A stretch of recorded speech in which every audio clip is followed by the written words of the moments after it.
Ignited Minds Tutorials has recently released a collection of informative videos focusing on motion, specifically tailored for Science Class 9 students.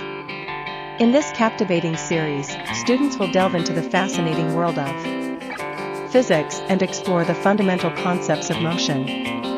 The videos provide a comprehensive overview of key topics such as displacement, velocity, acceleration, and the various types of motion. Through clear explanations and engaging examples, students will develop a solid understanding of these concepts, enabling them to tackle more complex problems with confidence.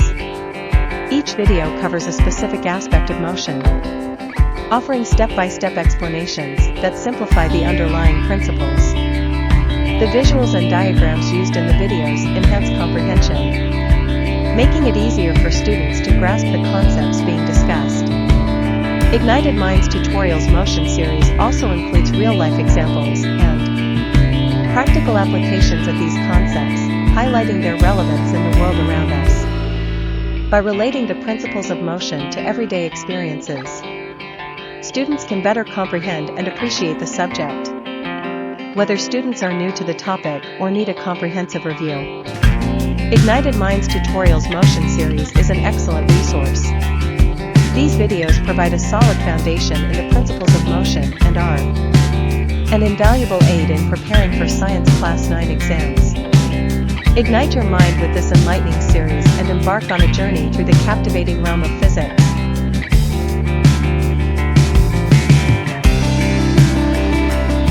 Motion, ठीक है, science का chapter. We are starting with this new chapter of science in physics that pertains to motion.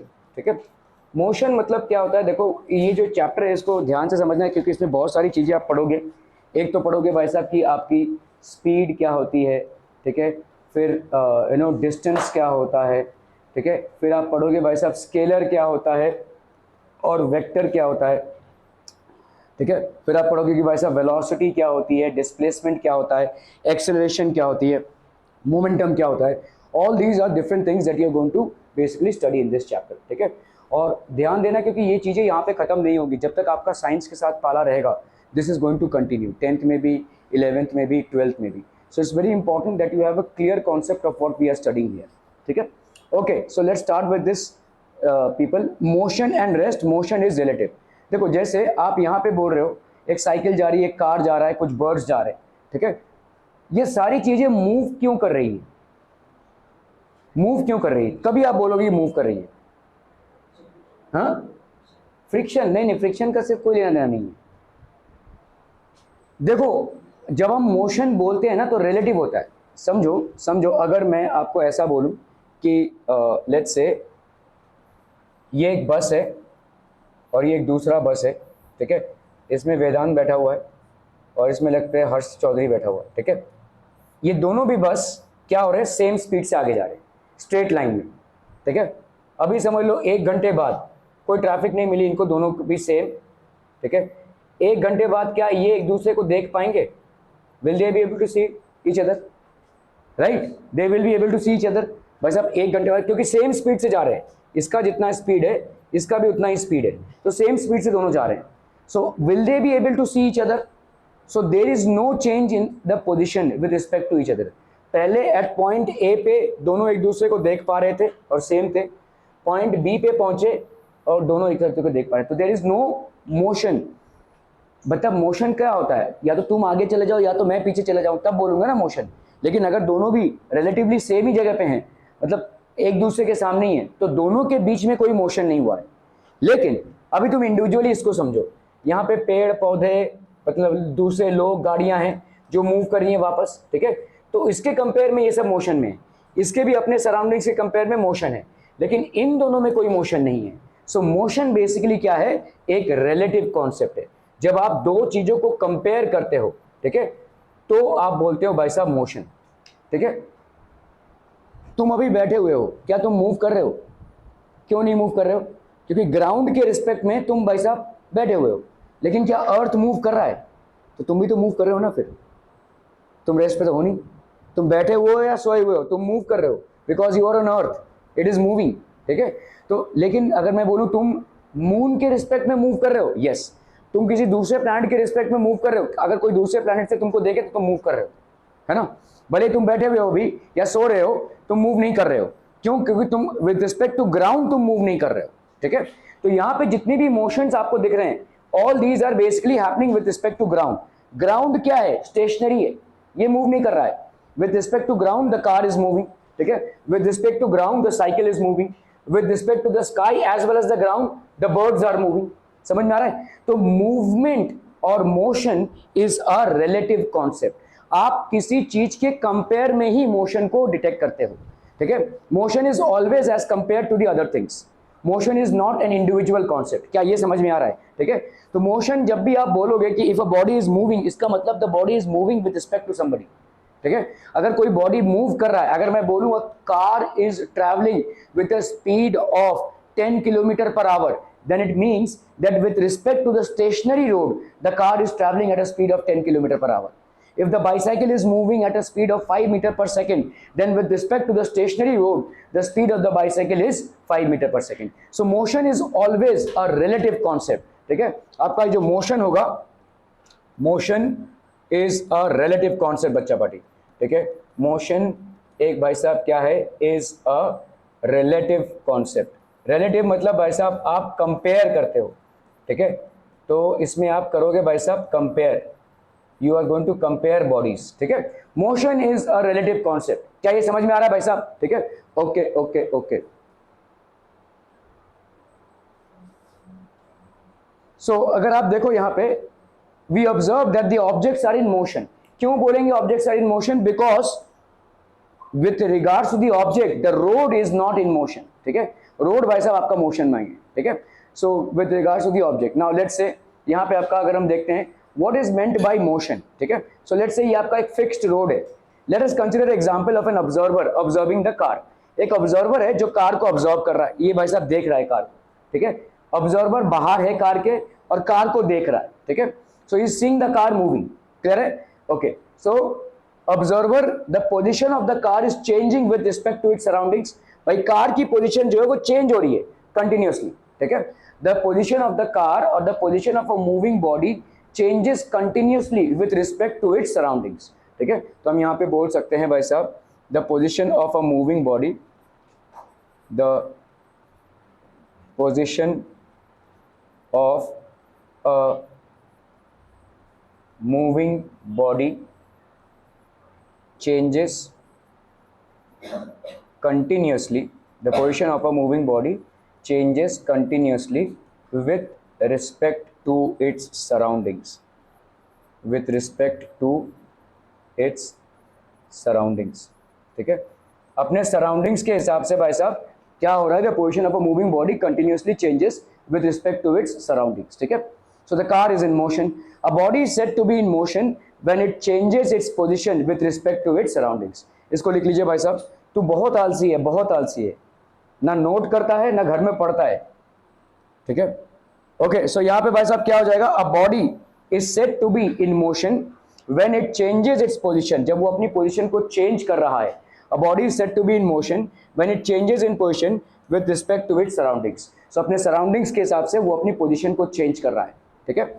So body is said to be in motion. एक body motion में तभी होगा जब अपने position को वो चेंज कर रहा है with respect to its surroundings. अपने सराउंडिंग्स के हिसाब से अपने पोजीशन को वो कंटिन्यूअसली चेंज कर रहा है, only then the body is in motion, ठीक है।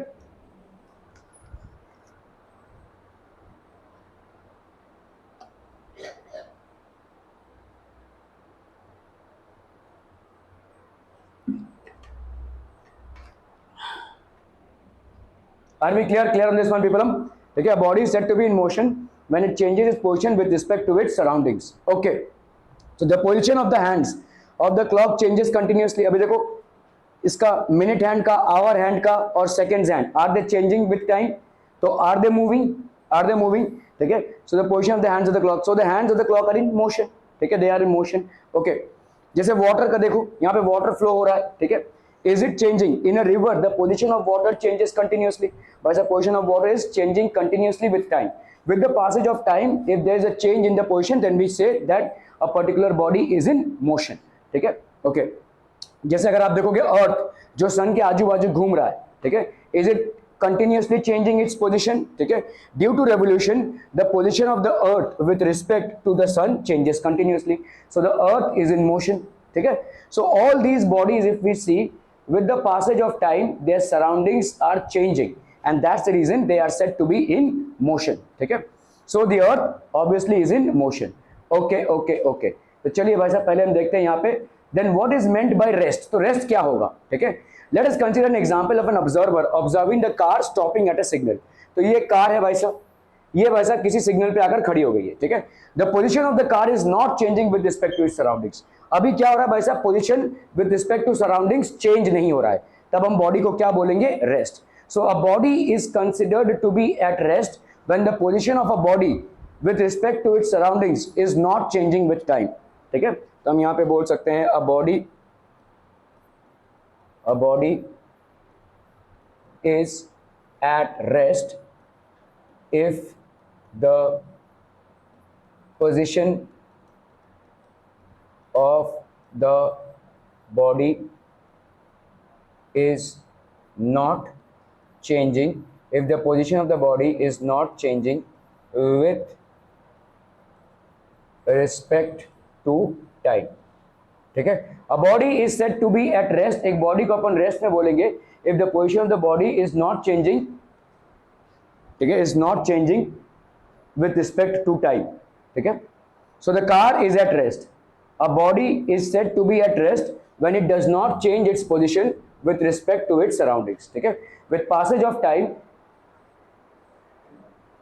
of time the position of the body is not changing with respect to time. Okay, so देखो कार को अपन रेस्ट में कब बोलेंगे, when we will say that the car is at rest, when with passage of time its surroundings are not changing. A body is said to be at rest when it does not change its position, no change in position with respect to its surroundings, ठीक है. So a body is said to be at rest when we see no change in its position with respect to its surroundings. तो उसके surroundings के respect में कोई भी change in position नहीं हो रहा है, तो अपन बॉडी को क्या बोलेंगे, इज एट रेस्ट, ठीक है. मोशन आपका क्या है भाई साहब, रिलेटिव है. हमेशा मोशन रिलेटिव मतलब आप हमेशा मोशन को कंपेयर करेंगे, it is a comparing aspect, ठीक है. रिलेटिव मतलब आपका हो जाएगा comparing aspect. Motion is a comparing aspect, हमेशा आप कंपेयर ही करते रहोगे मोशन को, ठीक है. एक चीज को दूसरे चीज से कंपेयर करते रहोगे और मोशन बोलोगे, ठीक है. ओके, सो लेट्स से भाई साहब समझ लीजिए, अगर आप देख रहे हो भाई साहब ये अर्थ है, ठीक है. सो ये भाई साहब ओहो एक सैटेलाइट आया, अभी देखो ये अर्थ में तो जितनी भी चीजें वो घूम रही हैं, कंटिन्यूस घूम रही हैं, है ना. लेकिन क्या आप तो बैठे हुए दिख रहे हैं ना, लेकिन आप घूम रहे हैं, बहुत जोर से घूम रहे हैं, ठीक है. So a body can be moving for an observer and at the same time rest for another observer. अभी देखो जैसे मैं, आप और आप क्या मूव कर रहे हैं, नहीं, तो आप बोलेंगे भाई साहब ये तो बैठा हुआ है, आप भी बोलेंगे भाई साहब ये तो बैठा हुआ है. लेकिन आप दोनों को अगर कोई थर्ड इंसान सैटेलाइट से देखे, किसी सैटेलाइट से देखे, तो वो आपको मूव करता हुआ देखेगा. क्या ये समझ में आ रहा है? जैसे ऐसे देखो, आप दोनों बस में बैठे हुए हो, क्या आप दोनों मूव कर रहे हो, नहीं, लेकिन बस के बाहर के लोगों के लिए आप दोनों मूव कर रहे हो, और आप भी बस के बाहर के लोगों के लिए मूव कर रहे हो, लेकिन एक दोनों के लिए आप मूव नहीं कर रहे हो. समझ में आ रहा है? वैसे ही अर्थ में कोई दो लोग हैं, वो एक दूसरे के हिसाब से मूव नहीं कर रहे हैं, वो रेस्ट पे हैं. लेकिन अगर कोई तीसरा इंसान स्पेस से इन दोनों लोगों को देखे तो वो देखेगा कि मूव कर रहा है. जैसे this is Statue of Liberty which is basically USA न्यूयॉर्क, ठीक है.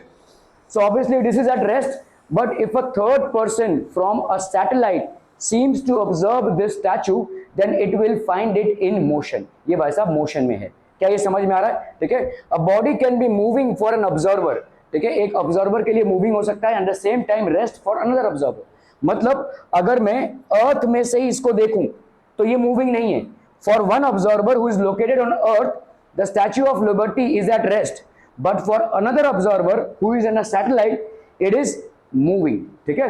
So a body can be moving for one observer at the same time for the rest, same time at rest for another observer, ठीक है. Motion आपका क्या हो जाएगा भाई साहब, relative. It depends on the observer. ये भाई साहब ऑब्जर्वर पे डिपेंड करता है, ठीक है. Why is motion known as a relative concept people, because it depends upon the observer, ठीक है. अगर आपसे पूछा जाए व्हाई इज मोशन रिलेटिव, ठीक है, कंपैरेटिव क्यों है? क्योंकि मोशन बेसिकली डिपेंड करता है कि कौन बॉडी के मूवमेंट को देख रहा है। ठीक है, अगर आप अर्थ में ही हैं तो आप दोनों भी रेस्ट पे है, लेकिन कोई दूसरा प्राणी जो किसी सैटेलाइट में है या किसी प्लैनेट में है उसके लिए आप दोनों मोशन पे है। So it all depends upon who is observing. ठीक है, सो मोशन इज रिलेटिव। ठीक है, okay okay okay. Motion is said to be relation relative changing और नन। क्या हो जाएगा ये? रिलेटिव। ठीक है, motion will be relative. Okay, when in motion the body changes its dash with respect to its surroundings, size, shape, position or no change, so this will be position. Okay, this will be relative and this will be basically position. So this is going to be relative and this is going to be position. Okay, an object may appear to be moving for one person and dash for another person. An object may be appear to be moving for one person and dash for another person. Moving है तो दूसरे के लिए क्या हो जाएगा? Rest. ठीक है, may be stationary for another person. जैसे मैंने आपको क्या एग्जांपल दिया कि आप दोनों के लिए एक दूसरे पे आप रेस्ट पे हैं, लेकिन कोई तीसरा इंसान जो किसी सैटेलाइट पे है उसके लिए आप मूविंग पे है। ठीक है, so an object may appear to be moving for one person but stationary for another person. दूसरे इंसान के लिए वो स्टेशनरी ऑब्जर्व हो सकता है। So this will be relative, this will be position and this will be stationary. Okay, define motion. So what is motion बच्चा body? Define rest and motion is relative. So motion का answer क्या हो जाएगा? A body is said to be in motion if it changes its position with respect to its surroundings. तो कोई भी body जो अपने पोजीशन को with respect to its surroundings change कर रहा है उसको अपन क्या बोलेंगे? The body is in motion. ठीक है, सो डिफाइन रेस्ट बच्चा body. A body is said to be at rest if it does not change its position with respect to its surroundings. So एक बॉडी रेस्ट पे है अगर वो अपना position with respect to surroundings change नहीं कर रहा है। ठीक है, motion is relative. A body can be moving for one observer and at the same time at rest for another observer. ठीक है, तो मोशन आपका रिलेटिव हो सकता है। A body can be observed to be moving for one of the observers while it is at rest for another observer. Okay, चलो भाई साहब मोशन की बात करते हैं upon uniform motion and non uniform motion. ठीक है, तो यूनिफॉर्म मोशन में क्या हो जाएगा बच्चा body? The motion in which the object covers equal distances in equal intervals of time is called uniform motion. ठीक है, जैसे अगर मैं बोलूं कि कोई गाड़ी है जिसने पहले 2 किलोमीटर 2 आवर में पूरे किए। ठीक है, फिर 4 किलोमीटर इसने 4 घंटे में पूरे किए। ठीक है, फिर 6 किलोमीटर इसने लेट्स से 6 घंटे में पूरे किए। तो इसका मतलब ये क्या कर रहा है? देखो, इस दौरान इसकी स्पीड कितनी है? 1 किलोमीटर पर आवर। इस दौरान इसकी स्पीड कितनी है? 1 किलोमीटर पर आवर। और इस दौरान इसकी स्पीड कितनी है भाई साहब? 1 किलोमीटर पर आवर। ठीक है, सो यहाँ पे क्या हो रहा है? The motion in which the object covers equal distances in equal intervals of time is called uniform motion. ऐसा मोशन जिसमें an object covers equal distances in equal intervals of time, this is known as uniform motion.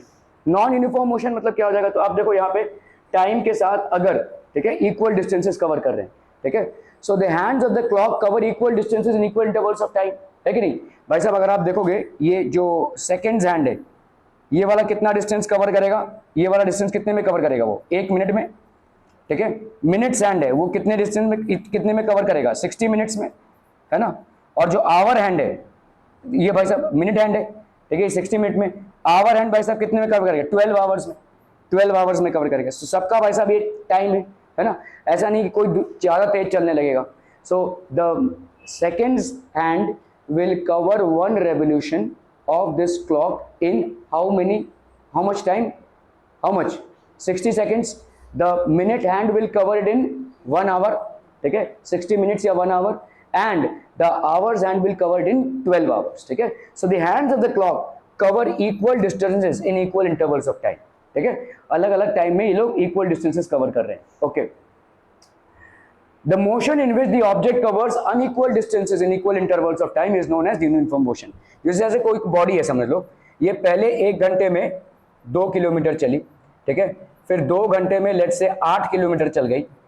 फिर 2 hours में, और late से 3 hours में ये भाई साहब 15 किलोमीटर चली। ठीक है, तो पहले 1 घंटे में इसकी स्पीड कितनी थी बोलो? 2 किलोमीटर्स पर आवर। ठीक है, दूसरे में कितना था स्पीड बोलो? ये कितना हो गया भाई साहब आपका? 4 किलोमीटर हो गया पर आवर। ठीक है, और तीसरे घंटे के लिए इसकी स्पीड कितनी हो गई? 5 किलोमीटर पर आवर। मतलब देखो स्पीड बढ़ रही है। ठीक है, so the motion in which the object covers unequal distances in equal intervals of time. तो अनइक्वल डिस्टेंसेस कवर हो रहे हैं in equal intervals of time, that is known as non-uniform motion. बहुत इंपॉर्टेंट है बच्चा वाली, ठीक है. The motion in which the object covers equal distances in equal intervals of time is known as uniform motion, and the motion in which an object covers unequal distances in equal intervals of time is known as non-uniform motion. ठीक है, इसको अपन non uniform motion बोलेंगे. जैसे भाई साहब ये देखो, ये एक चिड़िया जा रही है, क्या इसका स्पीड ऊपर नीचे चेंज होता रहेगा, है ना? तो it is covering unequal distances in equal intervals of time. ठीक है, okay.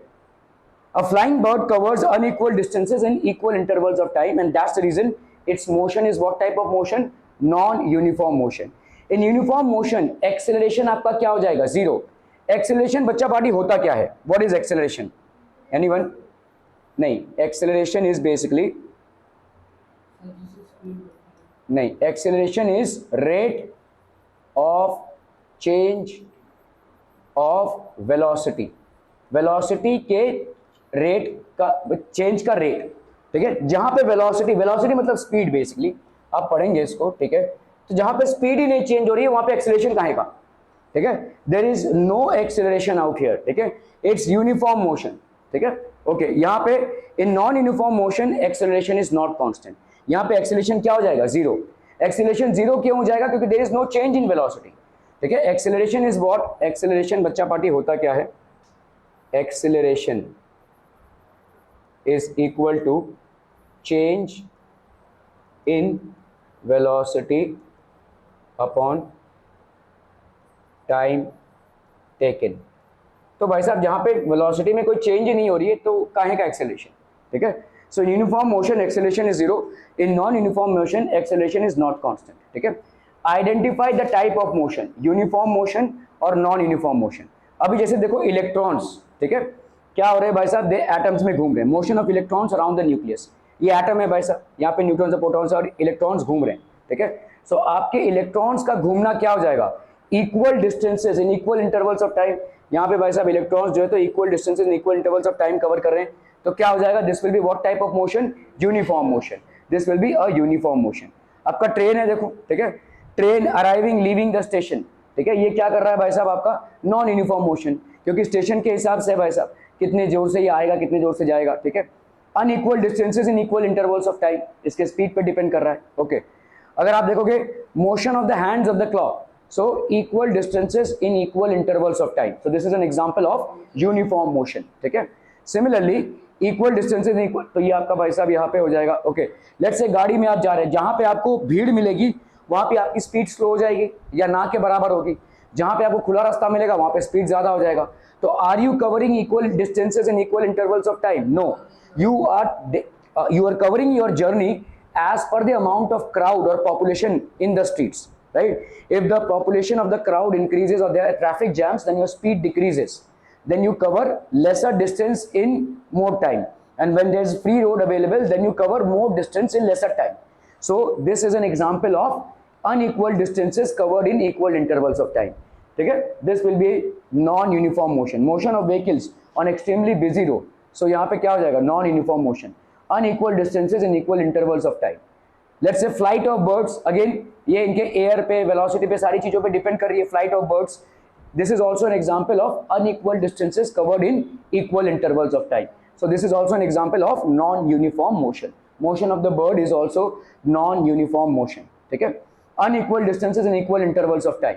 Okay, activity. Amar, Akbar and Anthony are travelling by their own cars. Let us understand whose car is moving with uniform motion, ठीक है. चलिए इसको देखते हैं भाई साहब. यहाँ पे कुछ स्टैट्स दिए हुए हैं अमर, अकबर और एंथनी के, ठीक है. ओके, सो क्लॉक टाइम दिया हुआ है. Distance covered by Amar in kilometre, तो आपका 5, 5.5, 6, 6.5 ये सब टाइम है. आधे घंटे के इंटरवल्स में हमने देखा कि किसने कितना डिस्टेंस कवर किया. चलिए अमर का देखते हैं भाई साहब. 5 से 5.5, तो सब देखोगे कितने मिनट्स का डिस्टेंस है? 30 मिनट्स का टाइम इंटरवल गैप है, ठीक है. Okay, distance covered by Amar in kilometre at 5 o'clock 0.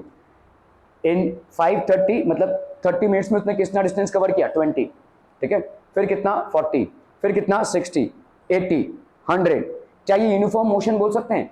Her 30 minutes में वो कितना डिस्टेंस कवर कर रहा है? 20, ठीक है. सो एवरी अमर बेसिकली क्या है? In every 30 minutes in every 30 minutes he is covering 20 kilometers. So is he moving with a uniform speed? Yes, he is. ठीक है. Distance covered by Akbar in kilometer. तो let's say अकबर का देखते हैं. 0, ठीक है. यहाँ पे 18, फिर कितना 36, फिर कितना 42, 70, 95, 120. अभी देखो यहाँ पे कितना 18, यहाँ पे कितना 18, लेकिन यहाँ पे कितना हो गया 6. 42 से 70 कितना हो गया 28. यहाँ पे 70 से 95 कितना हो गया 25. 95 से 120 कितना हो गया 95. सो अगर आप देखोगे हर आधे घंटे में क्या ये सेम डिस्टेंस कवर कर रहा है. So this is an example of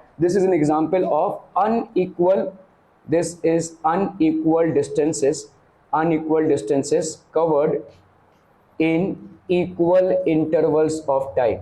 Unequal distances covered in equal intervals of time. ठीक है. अभी हम एंथनी पे आते हैं. देखो ठीक है 0 है यहाँ पे. Okay let's say 14, 28, 42, 56, 70, 84.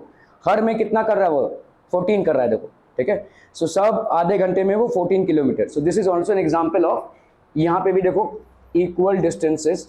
This is also an example of, यहाँ पे देखो equal distances in equal intervals of time. Equal distances in equal intervals of time. So हर आधे घंटे में वो 20 किलोमीटर कवर कर रहा है. यहाँ पे भाई साहब unequal distances in equal intervals of time. यहाँ पे अगेन देखो equal distances in equal intervals of time. क्या ये समझ में आ रहा है? ठीक है. So this is an equal distances in equal intervals of time. Equal distances in equal intervals of time. ये हो गया भाई साहब again an example of unequal distances in equal intervals of time. Unequal distances in equal intervals of time. क्या ये समझ में आ रहा है? तो this will be an example of uniform motion. ये हो जाएगा भाई साहब आपका क्या uniform motion. ये क्या हो जाएगा भाई, सॉरी ये आपका इक्वल डिस्टेंस है ना, equal distance in equal time. ये आपका क्या हो जाएगा non uniform motion. This will be what people, non uniform motion. और एंथनी भाई साहब का बोलो क्या हो जाएगा ये क्या हो जाएगा भाई साहब, this will be uniform motion. ठीक है. तो यूनिफॉर्म मोशन मतलब बच्चा पार्टी क्या हो जाएगा, when equal distances are covered in equal intervals of time it is a case of uniform motion. When unequal distances are covered in equal intervals of time, it is a case of non-uniform motion. Now, since here unequal distances are covered in equal intervals of time, this will be a case of non-uniform motion. Here, equal distances are covered in equal intervals of time, so this will be a case of uniform motion. Again, equal distances are covered in equal intervals of time. This will also be a case of uniform motion. Non क्या होगा, uniform motion होगा ना. Equal distances अगर आप equal intervals of time में cover कर रहे हो तो वो हो जाएगा आपका uniform motion. Unequal distances getting covered in equal intervals of time, that will be a case of non uniform motion. ठीक है. Okay okay okay. चलिए भाई साहब अभी हम बात करेंगे physical quantities which can be either scalar और वेक्टर. दो टाइप के फिजिकल क्वांटिटीज हैं आपके. ठीक है. There are to types of physical quantities बच्चा party. One is known as scalar and the other one is known as vector. ठीक है. ओके. स्केलर मतलब सिर्फ और सिर्फ जिसका मैग्नीट्यूड होता है, ओनली मैग्नीट्यूड. जैसे आपके एग्जांपल्स क्या हो जाएंगे, डिस्टेंस. ठीक है. जैसे एग्जांपल हो गया आपका स्पीड, जैसे एग्जांपल हो गया आपका वर्क डन. ठीक है. जैसे एग्जांपल हो गया आपका एनर्जी. ठीक है. ये आपका सारे जितने भी होंगे दीज आर क्वांटिटीज. आपका इलेक्ट्रिक करंट. ठीक है. वोल्टेज, ये आपका हो गया भाई साहब स्केलर क्वांटिटी. ठीक है. ये सारे आपके स्केलर क्वांटिटीज हैं. What about vector quantities? Vector quantities have magnitude. इनको भाई साहब मैग्नीट्यूड भी है प्लस डायरेक्शन भी है. They have got magnitude plus direction. ठीक है. इसमें क्या क्या आ जाएगा बोलो, let's say displacement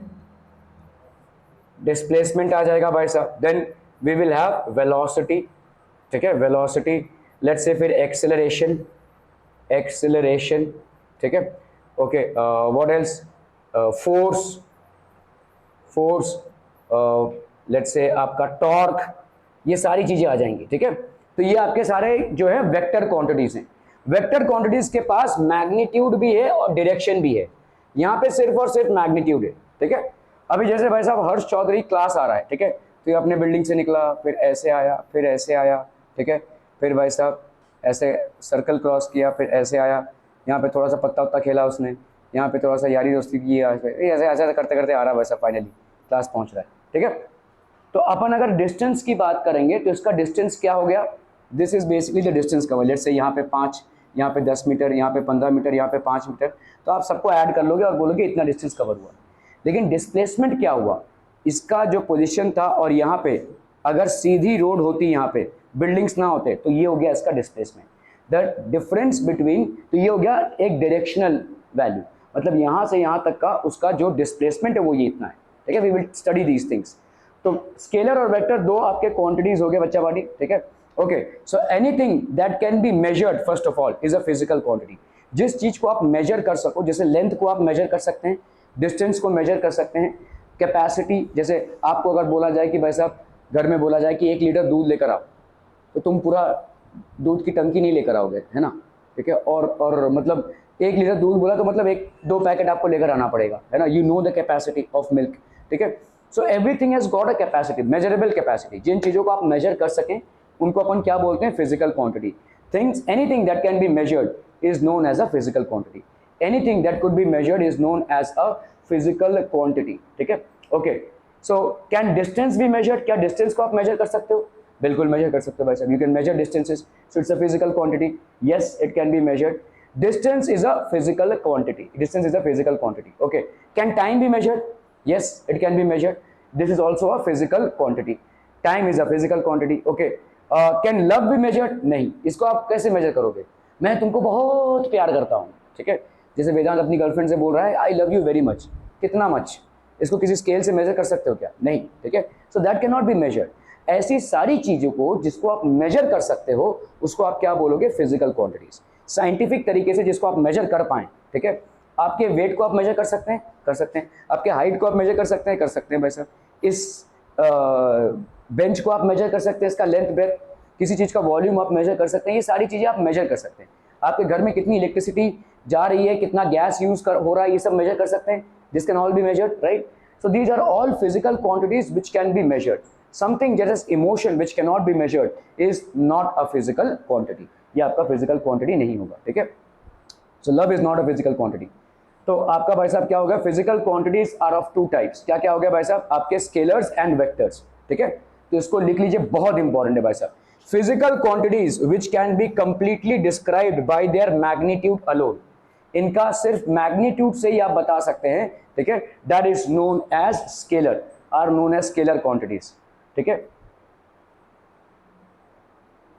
Physical quantities which can be completely described by their magnitude alone are known as scalar quantities, ठीक है।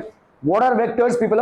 So magnitude means a value or a number, एक value या number से भाई साहब जिसको आप describe करते हो। Vectors are what people? ठीक है, example हो गया आपका time, ठीक है। So to measure time direction is not required, time को measure करने के लिए direction की requirement नहीं होती है, तो time आपका क्या हो गया, scalar quantity हो गया, ठीक है। Okay, मास के लिए भी भाई साहब आपको डायरेक्शन की जरूरत नहीं होती है, तो मास आपका एक स्केलर क्वांटिटी हो गया, ठीक है। To measure mass direction is not required, so it is a scalar quantity, okay.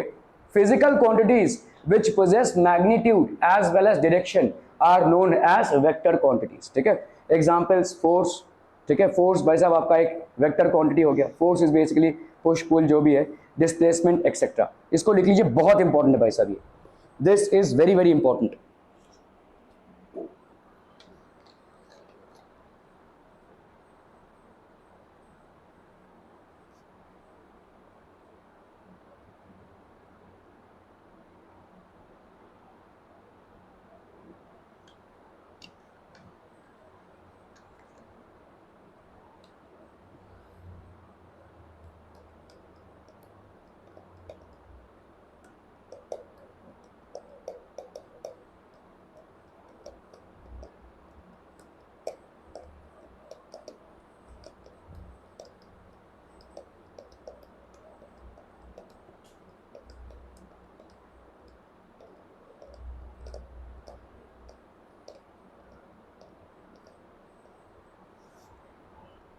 Done done done done बच्चा बड़ी।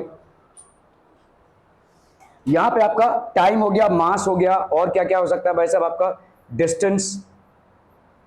डिस्टेंस, स्पीड, इलेक्ट्रिसिटी नहीं, आप बोलेंगे electric current, electric current, electric current, voltage, ठीक है। फिर क्या है भाई साहब, दूसरे examples, work done, energy, power, ये सारी चीजों को आप मेजर कर सकते हैं, ठीक है। यहां पे एग्जांपल्स क्या हो जाएंगे, force, displacement, velocity, acceleration, torque है भाई साहब, चलिए टॉर्क, फिर हो गया आपका मोमेंटम, ये सारी चीजें आ जाती हैं आपके भाई साहब वेक्टर्स में। These are basically vectors. So these are the differences that we have between scalars and vectors. Will keep it till here people, will continue with this tomorrow, ठीक है। Thank you so much for your